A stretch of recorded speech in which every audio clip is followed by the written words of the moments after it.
di Akademi Paradikta salah satu kesulitan dari pesertanya itu memang bermimpi itu tadi, membayangkan kedepannya seperti apa ya, karena selama ini pengalamannya itu hari-hari gitu ya, paling jauh besok gitu, besok tuh ngapain, besok makan apa gitu, mau memikirkan 5 tahun, 3 tahun itu sulit sekali karena itu hampir tidak pernah dibayangkan akan seperti apa. Nah, karena itu penting untuk melihat lagi tadi sungai kehidupan, bahwa tanpa disadari kita sudah 25 tahun menjalani kehidupan.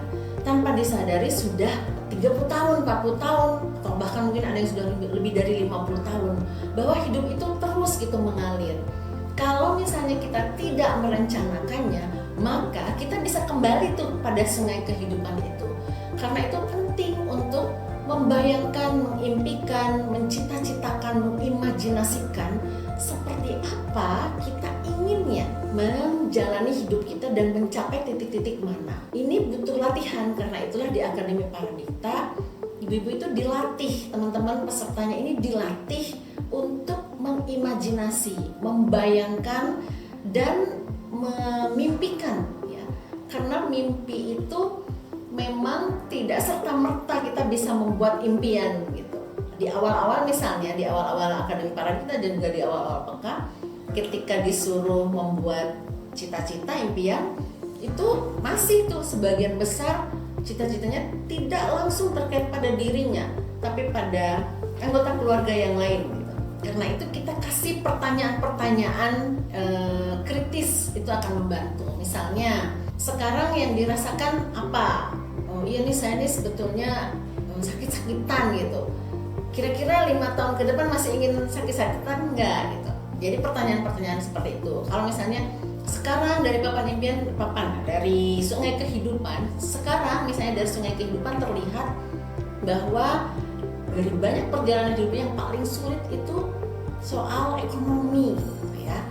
Nah, bagaimana nih ke depannya supaya masalah ekonomi ini enggak muncul lagi di sana? Apakah misalnya mulai dari sekarang saya harus menabung, atau dari sekarang saya sudah harus memikirkan untuk punya usaha tertentu, atau dari sekarang saya sudah harus memikirkan untuk kemandirian. Jadi penting untuk menggunakan proses di sesi sebelumnya, mulai dari sungai kehidupan, lalu dan mendefinisikan dirinya itu sebagai landasan untuk dia berlatih bermimpi, berlatih mengembangkan cita-citanya. Saya sangat percaya dengan membayangkan ya, bermimpi. Jadi dulu saya waktu kecil saya tuh besar di Kalimantan, di Pontianak. Nah itu jauh sekali dalam kondisi yang serba kekurangan.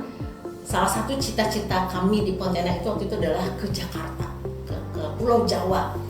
Nah waktu suatu hari saya menonton film, nama filmnya itu Guruku Cantik Sekali.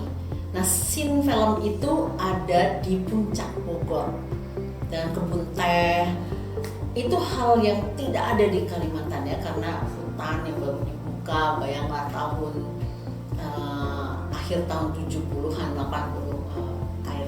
awal-awal tahun 80 itu seperti itu. Saya membayangkan, jadi itu saya tanamkan di benak saya bahwa saya suatu saat harus berada di tempat itu gitu, tempat kebun teh, di tengah kebun teh.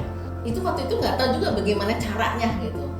Tapi ketika saya tamat SMA tuh saya mendapat undangan untuk kuliah di Bogor, di IPB, diterima masuk IPB tanpa tes. Dan benar saja gitu, saya tuh setiap akhir pekan kalau habis ujian saya ke puncak menikmati kebun teh, dan saya membayangkan itu dari peristiwa. Itu satu impian yang konkret menjadi kenyataan. Yang lainnya lagi, tahun 2013 atau 2012 di satu proses lokakarya, kami semuanya di PK disuruh membuat papan impian.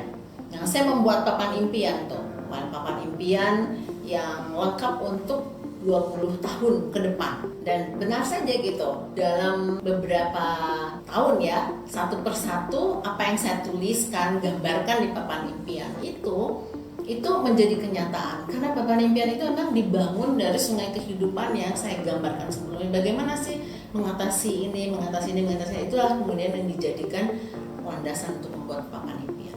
Membayangkan, melanjutkan sungai kehidupan dengan mengambil pembelajaran dari sebelumnya itu menjadi sangat penting dan konkret betul bisa terjadi.